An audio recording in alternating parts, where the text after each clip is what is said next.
Hello friends, welcome back to the tutorial of the React Redux Toolkit. So now we are going to dive into the code level, how we are going to implement the things. Okay, so let's get started. So first we go with any of my React project, React tutorial. So any of my project, let's open the project. Okay, so first we will use this one npx create the command. So it will create the React Redux Toolkit application. So basic React application it will generate.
Now it's completed.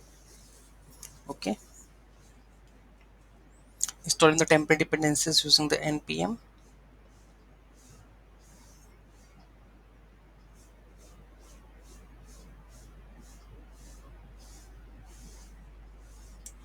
Okay, this is finished. Let's paste this one. Okay, cd, then the command is npm start. Okay, you can see basic React application is here. Okay, what would be the next step? Today we are going to learn about how to set up your Redux store. Okay, so let's open this code with the help of this. So here we have the source. Okay, basic React application part. Now we have to create a store.js file in the source. Okay, to configure to set up your Redux store. So here you can see, here we have the source file, create a new file that is store.js file, and here we have to add our store configuration. Okay, so here you can see that we have a config store from the Redux JS toolkit, then configure store. Here we will define our reducers when we create a application of the counter increment or the decrement part. Okay, so we will define here, and then we will export this as a default store. Okay, so this is the basically the store.js file configuration. Okay, so this is how we are able to configure the store.js. In the next video we are going to learn about the next part, which one, that is create a Redux slice. Okay, so this is first like how to configure that store. I hope you clear understand like what exactly it is. Any doubt, any query in that, do let me know in the comment section. Thank you so much for watching this video. Have a great day.